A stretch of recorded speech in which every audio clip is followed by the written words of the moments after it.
If straight men were smart, they would come to Pride to meet women. First of all, don't do that. Just don't do that. Second of all, wait, huh? What? Huh? I mean, what? This video brought to you by my YouTube members and patrons. Thank you guys. How's it going, everybody, and welcome back to another subreddit video. Today we are going to be once again returning to r/AreTheStraightsOK. You guys have seen enough of these videos now. I don't need to describe what this is. You know what the answer to the question is. Very quickly before we begin, I just wanted to mention that as always, I will be live today in 2 hours of this video going up. That's 7 PM UK time every single Thursday. So please do check the stream out. It's always a good time and I would love to see more of you there. Also, YouTube members and patrons, you guys get one extra video every single week and that comes out every single Monday, so please do consider joining my YouTube members and patrons for that, because you get an extra video and that's for as low as £1 a month, so basically 25p per video. Yay. Let's get into the subreddit, shall we? Gave a talk at Oxford, exciting, and met some emotional support alpacas, more exciting. The male urge to marry a woman like this and stop her from wearing men's clothes permanently. This is why you're single, my guy. This is why you don't have any girlfriends. This is why no one will date you. It's because you say weird ass shit like this. But also, men's clothing. By what social standard? By what value? If you look back historically to the inception of trousers, the first time trousers were created, you can see in history that men and women both wore trousers. It's not hard to find evidence. Much like a lot of clothes that are considered manly or considered feminine, they've actually changed and swapped throughout history. High heels is an example of that. Those were originally made for men. The idea that clothes can be gendered is just blatantly wrong and ultimately stupid, because they're clothes. The only idea you have of a piece of clothing being gendered is a very easy to change societal view that you've gained in the modern era that a few hundred years ago would have been completely different. All I want in life is to find a hot Asian female to be mine. I would love one that is 5'4", between 18 and 22, has at least C cups, looks great in yoga pants, and gets it very wet for me. I've been looking for this female all my life, but I've consistently come up short. I've been on this planet a very long time, and I feel like my time is starting to run short. I will be 49 next year, and I'm not looking forward to another year of loneliness. I don't believe in a god, but I'm beginning to pray for this kind of female to come into my life. Good usage of the word pray with an E there, isn't it? It's a little bit telling, isn't it?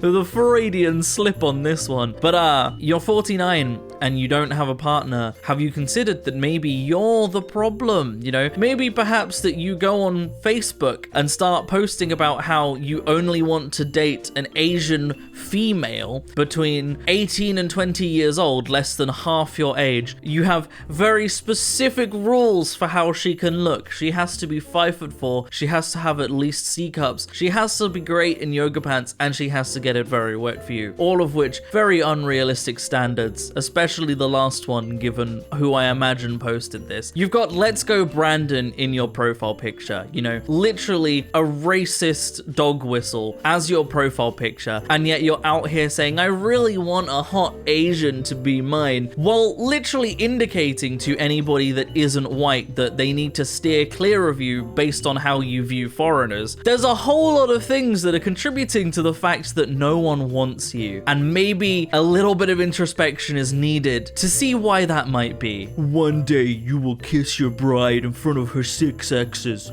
3 besties who hit it, the one night stand guy who only bought her a cider, an old dude who she will introduce as her uncle. They will all eat your food recklessly like they did your wife. Nothing says being totally secure in your masculinity like marrying a woman and still worrying about her exes. Yeah, that reflects more on you than it does on her. But also, her uncle. You can't even trust her to introduce someone as her uncle? It's really weird and telling that this is what they would think of if their girlfriend went, oh, by the way, this is my uncle. It's God's will for men to use their strong sex drive to have offspring with a woman they love. their wife, which gives them purpose in life. Most will work hard for their progeny, their future, and this is good and right. As women have become promiscuous and refuse to marry and bear children, men are left without a purpose, so they turn to violence and gangs instead, thus the destruction of nations. So she's blaming gangs and violence on the lack of a wife. Has she perhaps heard of the entirety of history? Obviously not. I very much doubt that the transformed wife who's blaming gangs on not being married has ever read a history book, but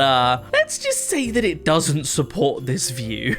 And from the same person, the only expectations you should have of your husband: works hard to provide, protects you and your children, faithful to you, not physically abusive. Expectations you shouldn't have of your husband: meets your emotional needs, impossible. Obeys you, backwards. Helps with housework, your job. Treats you like a princess, unreasonable. It sounds like you're living a miserable life, if I'm being personally honest. If you have a husband that cannot meet your emotional needs, that refuses to meet your emotional needs, and you describe that as impossible, you are with either a horrible person that refuses to do anything to contribute to the relationship, or you're with someone who isn't compatible with you. You need to sit down with your partner and discuss both of your emotional needs and how you can strive to meet them. That's the norm in a healthy relationship. The whole obeys you backwards thing, no partner should just be out here outwardly obeying each other. But if you ask your partner if they can do something for you and they say yes, that goes both ways. Asking each other for help or assistance with things, or if you're a bit overworked or burnt out and you just need help with something, that goes both ways. Housework isn't just your job. Especially in the modern day, people can't afford to be having one person working and looking after a house and kids, right? That just doesn't work anymore. So it is unreasonable for you to also be working a job and doing all of the housework. That's something you got to split. And even if that wasn't the case, that's still something you should reasonably be splitting. And the whole treats you like a princess thing, obviously that statement is overblown, but it really just means treating you with care and respect. And that's not unreasonable. It's not unreasonable that your husband should treat you with care and respect. If your husband isn't doing any of these things, if they're not meeting you even halfway on a single one of these things, your husband sounds like a miserable, horrible person. Cowardly attack. Teenage girl, 18, knocked out in street after telling man who followed her from club, "I'm not interested." I bet she fails to mention he probably bought her a drink earlier in the evening. And that makes it okay? Really struggling to see the line of reasoning here. A man pays for a drink for a girl, whether she asked him to or not, and that makes it okay for him to violently assault her? She is well within her right to reject a man's sex, regardless of any of the events of that night. They could have been very, very into each other. They could have been flirting heavily. She will still be within her right to say, "I don't want to have sex with you,"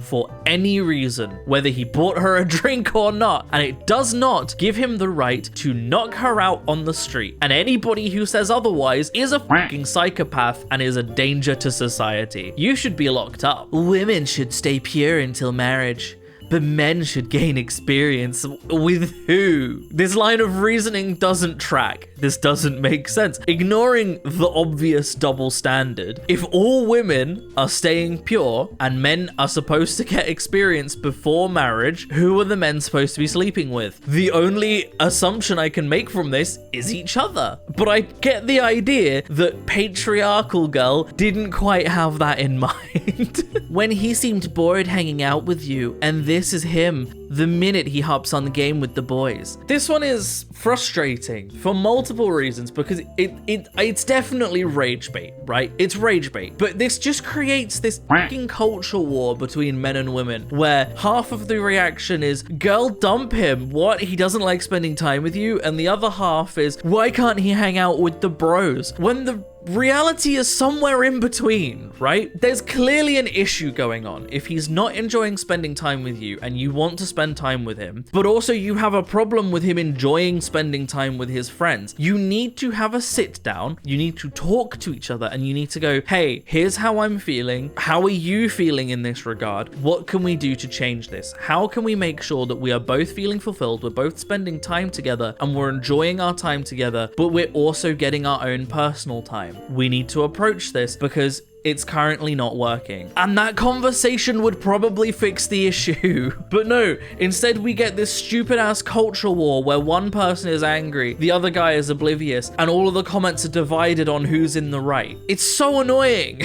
Fun is a feminine concept. If it interests you, you likely have low testosterone, feminine hormones, whereas high testosterone, masculine hormones make you derive fulfillment and positive emotion from progressing in the social hierarchy. This sounds like a miserable and boring life, my guy. I like having fun. I like being interested in things and enjoying things. But also, he's acting like working out and progressing in the social hierarchy, which he is deriving positive emotion from, isn't something that he is enjoying or interested in. Because it clearly is. That's just something that he's interested in. But he has to make it about the alpha male grind set. I don't enjoy things, but I do derive positive emotion from doing things that I clearly enjoy. In other news, I'm having a great time.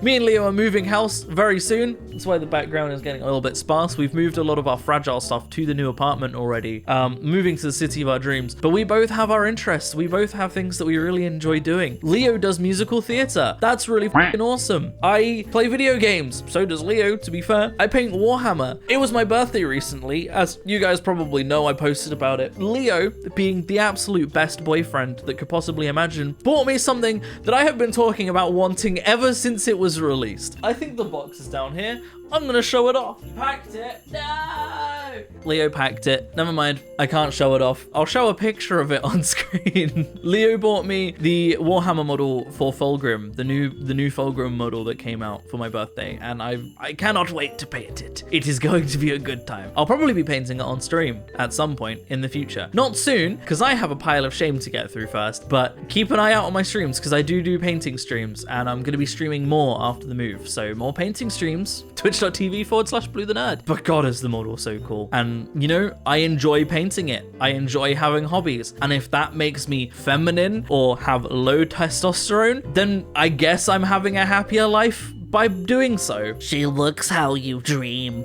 She talks like you want. She listens when no one else does. Your AI girlfriend is waiting for you. No, I'm alright. I'm okay, thanks. It's really depressing and sad that these apps not only exist, but are clearly popular enough that they are affording to maintain them and advertise for them. It's depressing and sad, but also it's not helping anybody. If you are lonely enough that you genuinely feel that you need AI companionship, that the only thing that you feel like you can fill that gap in your loneliness right now is an AI sex bot, basically. This isn't going to help you be less lonely. It's going to remind you that one, you don't have that human connection, but two, it's going to push away people from you. It's not going to help. It's not going to help you talk to real people because you're not going to talk to it like a real person. It's going to make your life harder. When I'm having dinner with my daughter and her boyfriend, and he flinches when she reaches for the salt, like mother, like daughter. Oh, cool. We're just normalizing domestic abuse now. That's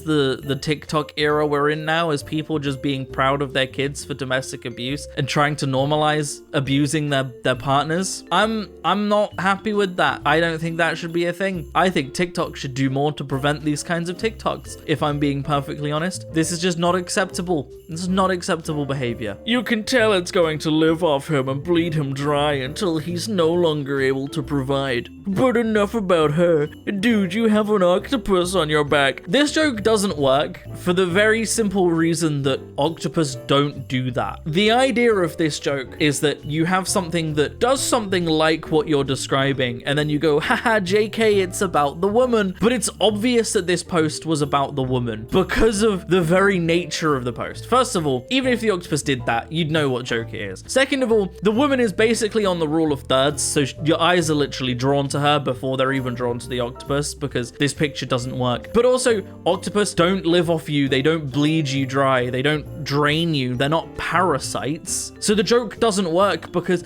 the idea is that the thing you're talking about has to do that before it's a subversion of expectations. They don't do that. It's no subversion of expectations. The expectations are obviously that it's going to be a haha wife bad joke before you've even gotten into the half of the joke. It's bad. It's a bad execution of an already bad joke. Tigers have false eyes on the back of their ears to discourage predators from attacking them from behind. I am slightly less terrified of tigers, and 1000% more terrified of whatever the fuck a tiger considers a predator. A male tiger's wife is the only predator he would fear. They literally saw a nature post about tigers and went, how can I make this into a wife bad joke? Oh, I know. That's just dumb. But also, from a nature standpoint, probably like ambush and opportunistic predators, right? So like, is it alligators or crocodiles that typically live around tigers?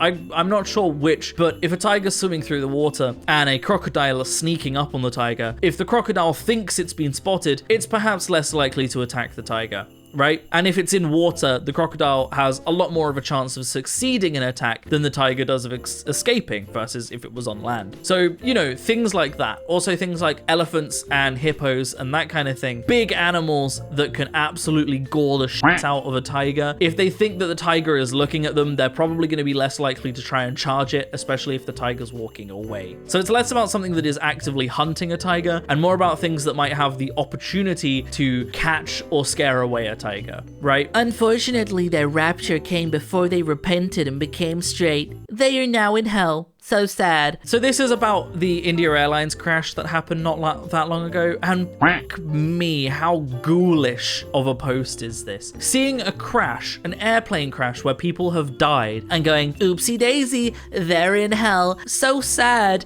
emoji. Nothing says hate like Christian love, right? These kinds of people are fucking horrible. Ghoulish people that are literally using the deaths of random people to go, well, you know, they're probably in hell now because they were gay. Oh well. You're not Christian. If you say these things and believe these things, you're not Christian. You might think you are, but you're not. And that's where I'm going to end the video. Thank you so much for watching, everybody. I hope you have enjoyed. Oh boy. If you would like to support me in making more content like this, then I have a Patreon in the description down below, or equally you can click on that join button on the channel to support me. It helps a lot more than you might realize, but by no means should you feel like you have to. I'm going to keep making content regardless. A huge, massive special thank you to all of the wonderful YouTube members and patrons that do support me though. All of your names are up on screen right now. It helps so much and it means so much. So thank you to everyone that does. And if you do, you get one extra video every single week. So please do consider it just for that. Other than that, thank you so much for watching, everybody. I hope you have enjoyed. And as always, I will see you in the next video. Peace out.